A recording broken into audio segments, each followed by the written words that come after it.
Olá! É fácil encontrar alguém que sofra com alergias respiratórias, principalmente asma, rinite e sinusite. E segundo dados divulgados pela Organização Mundial da Saúde, cerca de 30% da população possui rinite. No Brasil, cerca de 10% dos habitantes sofrem com a asma. Já a sinusite está presente em 25% das pessoas no mundo. E o Conexão Saúde de hoje vai tratar sobre este tema. Aqui no estúdio recebemos as médicas Ângela de Moura, que é pneumologista pediátrica, e também Patrícia Bezin, que é otorrinolaringologista. E você quer saber mais sobre este assunto? Começa agora mais um Conexão Saúde.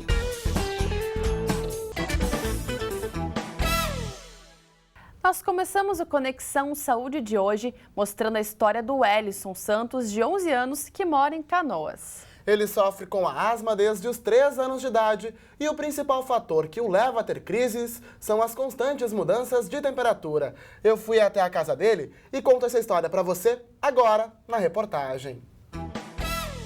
O Wellison sofre de asma desde os 3 anos de idade. A primeira crise apareceu em uma manhã, quando ele se preparava para ir à escola. Ele estava dormindo, nós acordamos, eu ia levar ele para a escolinha e ele disse que estava com dor nas costas e com tosse e falta de ar. Eu levei ele no médico e o médico constatou que ele estava com uma crise de asma.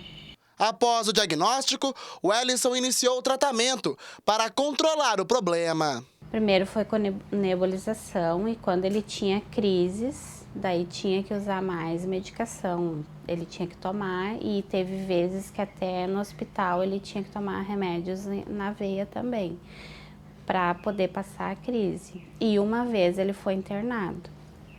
Só que a internação dele não chegou a durar um dia. Ele foi ser internado porque no pronto atendimento ele não reagia à medicação. Aí a doutora disse, vamos internar ele então. Daí mandaram para Santo Antônio, só que daí 6 horas da tarde ele melhorou, daí veio para casa. As mudanças bruscas de temperatura e as trocas de estações são o principal problema da asma de Wellison, que fica com as suas atividades ao ar livre totalmente prejudicadas. Ir à escola e brincar com os amigos do condomínio fica impossível por causa da falta de respiração. Ele mesmo, ele não gosta porque ele diz que ele cansa muito. Que nem ontem ele ficou o dia inteiro dentro de casa. Ele disse, eu não vou sair para a rua, mãe, eu estou muito cansado. Hoje, com 11 anos de idade, as crises de asma estão mais controladas e em menor quantidade do que 8 anos atrás. Quando ele era menor, as crises eram quase que constantemente, assim. Dava uma viração de tempo, nossa, ele se atacava. Agora não, agora já está mais contornado já. Está bem menos do que era antes. Para não serem pegos de surpresa durante um passeio, os pais de Wellison andam sempre com a bombinha e toda a medicação necessária para prevenir uma possível crise.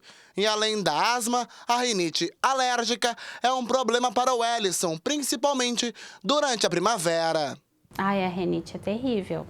Ele usa também medicação para a rinite. Mas primavera é terrível. Ele só fica com o nariz inchado, porque tá sempre suando o nariz, né? Tá sempre escorrendo. Ele diz que coça muito, às vezes coça os olhos também.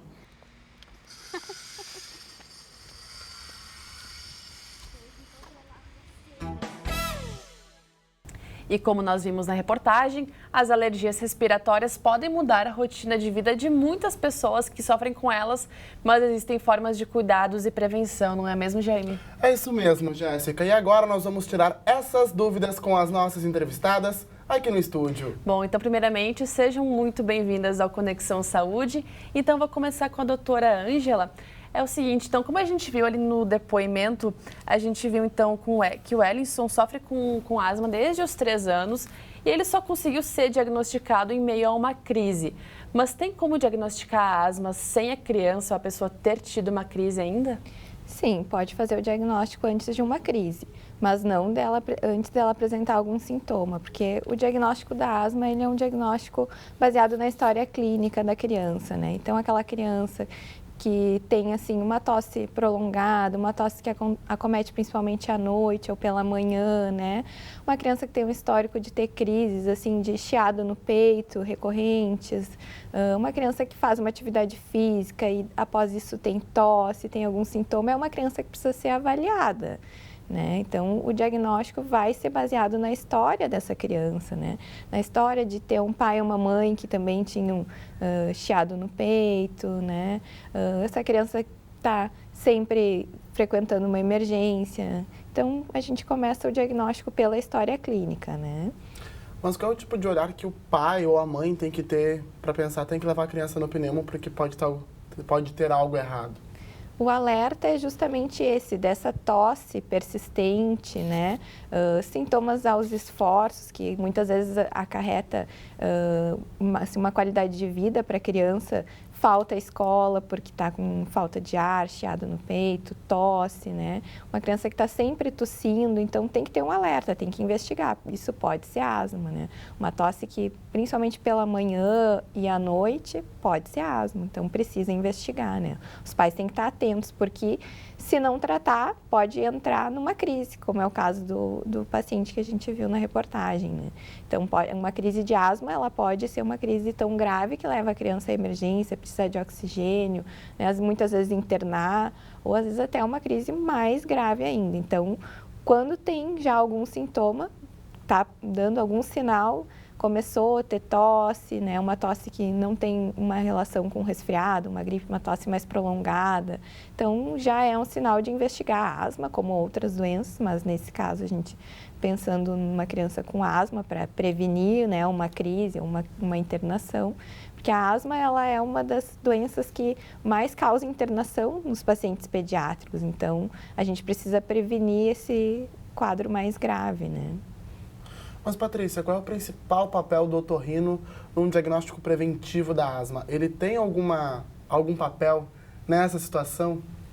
Bom, pensando que o otorrino trata a árvore respiratória na sua porção superior, né, e o pneumo na porção mais inferior, a árvore respiratória é toda uma só.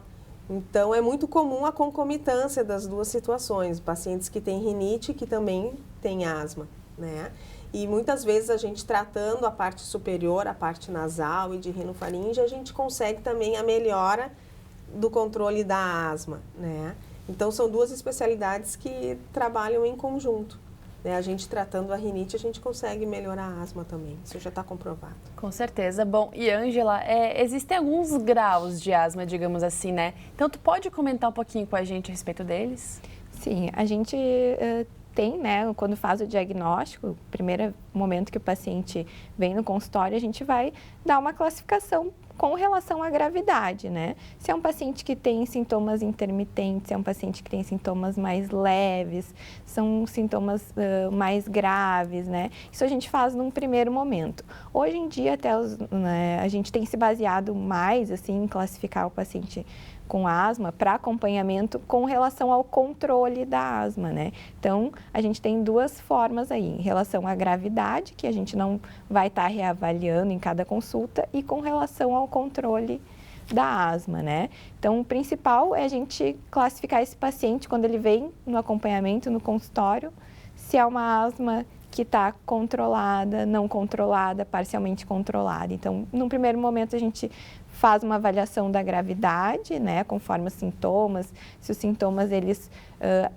apresentam assim semanais, né, sintomas semanais, sintomas mensais ou sintomas eventuais, então a gente vai classificar a gravidade, e para o acompanhamento no consultório vai ser em relação ao controle, né, que para nós vai ser mais importante. Então, se esse paciente está controlado, né, com a medicação, com o tratamento, conforme a gravidade vai ser o tratamento, né, ou se esse paciente não está controlado, né, ou se está parcialmente controlado. Então, essa é uma outra classificação que a gente usa mais no acompanhamento. Com certeza. Bom, e o Conexão Saúde faz agora um rápido intervalo. E na volta a gente continua falando sobre alergias respiratórias. É um instante só, nós já voltamos. Estamos de volta com o Conexão Saúde. O programa de hoje é sobre alergias respiratórias. E como falamos no início do programa, elas são bastante comuns em grande parte da população. Para conferir o que as pessoas fazem para se medicar e se prevenir de algum ataque alérgico, eu fui atrás dessas receitas e conto os detalhes agora. Confira! Dados divulgados pela Organização Mundial da Saúde revelam que cerca de 30% da população sofrem com algum tipo de alergia. As mais comuns são rinite e sinusite. A asma, que é uma doença respiratória, atinge pelo menos 10% da população aqui no Brasil. Mas a previsão da OMS é que até o final deste século, mais da metade da população mundial sofra com algum tipo de alergia. Dona Ângela, a senhora me contou que o seu filho tem alergia. Qual é o tipo? Olha, ele tem uma rinite. Plantas, nessa época de primavera, né? Então ele tem muito problema de sempre esfregando o nariz. A poeira também a gente controla muito em casa, tapete, quadro, essas coisas, para não criar pó. O ambiente sempre limpo, né? Para não ter problema. E como é que ele faz para driblar ela? Olha, ele é meio complicado. Ele não usa medicamentos e o que ele usa é um sorinho de vez em quando ele está muito atacado, para isso, né? Então, como a gente já faz aquela certa prevenção de não ter tanta coisa de... Só quando ele vai assim perto das árvores, das flores, né, que ele tem muita dificuldade nessa época. Agora, nas outras épocas, não, né? Se cuida um pouco. Pedro, tu tem algum tipo de alergia, rinite, sinusite? Sim, eu tenho rinite. E como é que tu faz para driblar ela? Não tenho muito como fazer porque eu tenho a rinite crônica. Então, ela não tem cura, né? Não tem nenhum remédio, então eu sempre tento evitar a poeira, o ambiente que vai causar poeira ou qualquer coisa desse gênero. Além de tu evitar esses tipos de ambientes, como é que ela altera a tua rotina? Ela atrapalha bastante na respiração, o olho lacrimeja bastante, então eu tô com o nariz sempre trancado quando me ataca a rinite, né? Então ela atrapalha assim, é incômodo, ela atrapalha se eu tô trabalhando, se eu tô estudando, o nariz está sempre incomodando, então ela é bem chata nesse sentido. E mais alguém da família sofre com ela também? Meu irmão também tem rinite. Crônica? Sim, rinite crônica também.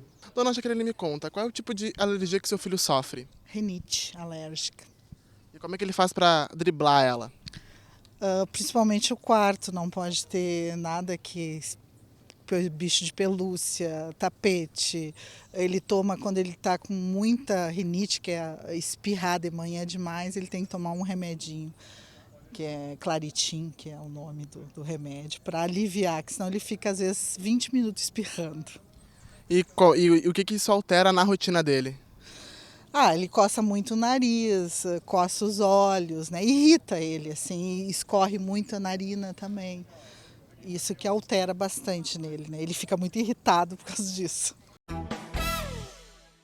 Bom, e nós acabamos de ver nas entrevistas que a principal alergia respiratória que atinge as pessoas é a rinite, né, Jaime? Jéssica, é isso mesmo. E é sobre ela que nós vamos conversar agora, aqui no estúdio. Bom, então, doutora Patrícia, além da rinite, também a sinusite atinge muitas pessoas, né? E muitas pessoas sofrem com ela. Mas então eu quero saber quais os principais mitos que existem, então, ao redor da rinite e da sinusite. Bom, quando a gente fala em rinite, a maioria pensa logo na rinite alérgica, né? Porque existem outras rinites também. Rinite quer dizer, no significado da palavra, inflamação do nariz, né? Então, a gente pode ter uma inflamação por vírus, por bactérias, mas, em suma, quando se fala em rinite, se pensa na rinite alérgica. E é muito comum ver as pessoas dizerem, eu tenho sinusite. Não, sinusite normalmente é uma infecção causada por um vírus ou uma bactéria que a pessoa pega, trata e cura. Aqueles sintomas que são crônicos, que fazem com que a pessoa pense que tem sinusite, na maioria das vezes é rinite alérgica. Porque os sintomas também se confundem. A sinusite é a inflamação dos seios da face, são essas regiões que são ocas dentro do rosto, né, dos ossos da face, e que se comunicam com o nariz. Então, por isso os sintomas muitas vezes se confundem, né? Secreção nasal, obstrução nasal, coceira. Mas, na verdade, esses sintomas que são mais crônicos, eles são relacionados à rinite. Mas, Patrícia, por que o nariz é tão sensível? Primeiro porque a rinite é uma doença do nariz, ele é o principal órgão acometido. Claro que a gente pode ter sintomas que se alastram para a pele, pessoas que coçam muito o nariz ou que tem bastante rinorreia, que a gente chama, que é o corrimento nasal, acaba causando assaduras, tudo. E também como é a porta de entrada, vamos dizer, aos alergenos inalantes, né? A infecção respiratória, ela é normalmente, os sintomas são desencadeados pela inalação de alguns alergenos ou vírus, né, e bactérias. Então, o nariz é o primeiro órgão que tem contato com essas coisas, né? Então, mesmo quando você for manifestar uma infecção pulmonar ou uma asma, dificilmente não vai ter nenhum sintoma nasal, né? Alguma rinorreia, algum corrimento sempre vai ter. Bom, e Ângela, no caso então da rinite alérgica, muitas pessoas sofrem com o pó nesses casos, mas existem outros fatores que também podem desencadear então uma crise de rinite alérgica? Sim, existem outros alergenos, né? Como a gente também estão associados, como eu falei antes, à asma, então o cigarro, né? Produtos químicos, então isso vai depender da sensibilidade de cada paciente. Pelo de cão, pelo de gato, não é para todas as pessoas igual, né? Então, cada paciente pode ter uma alergia específica. Patrícia, quais são os principais problemas que essas alergias causam no organismo? Em função dos sintomas que elas causam, elas afetam consideravelmente a qualidade de vida das pessoas, né? Os principais sintomas são a obstrução nasal, a coceira, lacrimejamento e a secreção nasal. E isso é muito desconfortável, né? Não respirar pelo nariz é muito ruim. Só sabe o que é isso quem alguma vez ficou com o nariz obstruído. Então, assim, dependendo da tua atividade laboral, isso atrapalha muito, né? Então, o que a gente... hoje nós não temos um tratamento que visa a cura dessas condições alérgicas. A gente tem tratamentos que visam o controle para que a gente otimize cada vez mais a qualidade de vida das pessoas. Bom, e Patrícia, a gente costuma ver no nosso dia a dia que muitas pessoas começam a sofrer com rinite, sinusite mais na primavera, em função do pólen e tudo mais. Mas essas alergias podem ser sazonais ou Sim. elas podem acontecer ao longo de todo o ano? Sim, tem os casos que são sazonais e tem os casos que são ao longo de todo o ano. Isso é muito variável, né? Isso depende de cada paciente, como a colega mesmo falou. O que uma pessoa é alérgica não quer dizer que as outras vão ser também, isso é muito individual. Então, pacientes que têm alergia ao pólen, à polinização, esses sim vão ter mais crises na época da primavera. A gente viu em uma das entrevistas que a rinite crônica o estudante tinha e o irmão também tinha. Isso é genético? Sim, isso pode ter uma questão genética também. E ambiental também, né? Por serem da mesma família, vivem no mesmo ambiente, então também vão manifestar as crises. Tá certo, então. Bom, e o Conexão Saúde faz agora um rápido intervalo e na volta tem mais entrevista aqui no estúdio. É um instante só, a gente já volta. Estamos de volta com o Conexão Saúde. O programa de hoje está falando sobre alergias respiratórias. E para falar sobre este assunto, nós estamos recebendo aqui no estúdio as médicas Ângela de Moura, que é pneumologista pediátrica, e a Patrícia Boezing, que é otorrinolaringologista. Bom, então agora eu quero saber da Patrícia, existe uma forma de prevenir a rinite e a sinusite? Sim, existe. O paciente que já sabe que é alérgico e que já conhece os alergenos que lhe prejudicam, ele pode sim já prevenir as crises, né? Então, por isso que a gente diz que o paciente alérgico é um paciente que faz um acompanhamento com o seu médico. Não tem como numa consulta a gente já definir todo o plano de prevenção e tratamento, né? A gente vai ao longo das consultas orientando o que ele tem que observar, o que não tem que observar, e ele vai aprendendo a conhecer o seu ambiente e as situações que lhe causam as crises. Então, pacientes que já sabem que são alérgicos à poeira, ou pelo de animais, ou pólen, ou determinados ambientes, eles tendem a evitar esse tipo de ambiente quando não é possível. Então, em relação à poeira, manter o ambiente sempre limpo, principalmente os quartos, que é onde a gente passa o maior número de horas ininterruptas, né, quando a gente dorme. Então, evitar tapete, evitar muitos bichinhos de pelúcia, principalmente perto da cabeceira, acúmulo de papéis, tentar manter um ambiente bem arejado, né, isso funciona bastante. Mas, em relação à poeira, vamos dizer que é uma coisa bem comum, nem sempre a gente consegue ter um controle 100%, né? Então, existem outras maneiras de prevenir. O paciente que já sabe quando vai ter a crise ou quando os sintomas começam de maneira mais leve, tem determinados medicamentos que podem usar. Quando é alérgico a pólen, a gente já sabe que na primavera vai ser a pior época. Então, antes da primavera chegar, a gente já começa um tratamento preventivo e a gente tem resultados muito bons. Bom, e muitas pessoas só descobrem que tem ou asma, ou rinite, ou sinusite ao longo da vida, não tem os sintomas já na infância. Sim. Então, esses são problemas que podem aparecer ao longo da vida mesmo, né, Patrícia? Podem. Isso vai depender da exposição ao paciente ao alergeno que lhe causa os sintomas, né? Como a gente falou antes, a gente tem que respeitar a individualidade de cada pessoa. Alguns são mais sensíveis a algumas coisas e outros são a outros fatores. Então, de repente, um paciente que nunca teve contato com determinado alergeno, não quer dizer que ele não é alérgico, ele só não manifestou a crise, porque ele não teve esse contato. Aí muda de ambiente, ou passa a ter contato com outros cheiros, outros inalantes, e daí pode manifestar a crise, sim, mais adiante. E no caso da asma, então, Ângela, muitas crianças manifestam e ao longo da vida podem conseguir controlar o problema e nunca mais terem crises. Mas alguns adultos também só manifestam alguma crise de asma, então, já na vida adulta. Isso pode acontecer? Isso já não é tão comum. O mais comum é ter sintomas, histórico de sintomas na infância e apresentar um controle ao longo dos anos. Em algum momento da vida, por algum gatilho, algum desencadeante, voltar a ter sintomas. Mas existem outros casos mais específicos de desencadeado por alguma atividade laboral, né, que pode aparecer só no adulto. Mas o papel mais comum, né, que a gente encontra é o histórico na infância, o controle ao longo dos anos e muitas vezes reaparecer em algum momento da vida adulta. Na rinite a gente não tem essa fidedignidade à infância, né? Pode aparecer exclusivamente no adulto também. No bloco anterior a gente falou que a rinite pode ser genética. A asma pode ser também? Ela tem um caráter genético, mas ela não é uma doença hereditária, né? Então, quando a gente faz o diagnóstico, a gente pergunta para o paciente se o pai ou a mãe tiveram asma na infância, se essa criança tem um histórico da mãe ou do pai que tiveram asma na infância, ela tem uma chance 25% maior de ter realmente asma. Não é hereditária, mas tem um caráter genético, tá? Bom, e Patrícia, então agora falando em tratamentos, como é que então é feito o tratamento de quem tem rinite e sinusite também?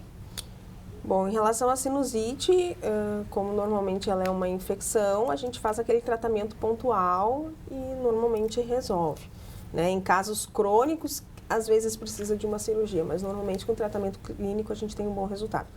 A rinite, então, vai depender da intensidade dos sintomas e da periodicidade, né, da frequência desses sintomas. Então, se uma pessoa tem uma crise muito esporadicamente, a gente se limita a tratar a crise. Aí a gente tem à disposição antihistamínicos via oral, medicamentos tópicos. Se é uma rinite bem leve, a gente pode só tratar com medicamento tópico, o que é muito melhor, né? Se o paciente tem crises muito seguido, a gente acaba usando medicamentos de uso mais contínuo. Se o paciente, como eu falei antes, já sabe a época que vai ter a crise, a gente já faz um tratamento preventivo, né? Então, a duração do tratamento e a escolha da medicação vai depender desses fatores, da intensidade dos sintomas e da frequência. Bom, e no caso da asma, então, em relação ao tratamento, de repente, alguns cuidados com a rotina e também com a qualidade de vida, prática de exercícios físicos, enfim, também podem auxiliar no tratamento? Sim. A criança que tem asma, o principal é que ela tenha a sua atividade diária normal, não prejudicada pela doença, né? Então, ela precisa fazer o tratamento corretamente, usar as medicações, né, diariamente, controlar os fatores ambientais, né? E atividade física como uma criança normal. A gente sempre orienta que essa criança possa fazer qualquer atividade física, né? Isso vai ajudar no tratamento e vai ajudar na qualidade de vida. E a gente também sabe que a poluição é uma das grandes causadoras dessas, tanto da asma quanto da rinite e da sinusite. Então, de repente, pessoas que têm muito contato com poluição também deveriam ter um certo cuidado em relação ao ambiente em que moram, estudam e andam, né, doutora Patrícia? Não, com certeza. Isso influencia bastante. É muito comum a gente ver pessoas que quando vão para uma região de campo ficam muito melhor do que quando estão na cidade, né? Mas às vezes isso também não tem como escolher aonde trabalha, né? Então, quando puder frequentar algum lugar de ar mais puro, mais limpo... Tem como driblar o pó. Tem como driblar a poluição. Em casa, manter os filtros do ar-condicionado sempre limpos, né? Como eu disse, na rua, às vezes a gente não consegue ter o controle 100%, porque não depende só da gente ou só do paciente. Mas então, que os pacientes sejam orientados a ter a sua casa da melhor maneira possível, né? Otimizar o ambiente. Com certeza. Então, muito obrigada pela presença de vocês, por esclarecer essas dúvidas e até uma próxima. E o Conexão Saúde de hoje fica por aqui. Para conferir esta e outras edições, acesse o nosso canal youtube.com/TV Rádio Unicinos. Até o próximo programa. Tchau!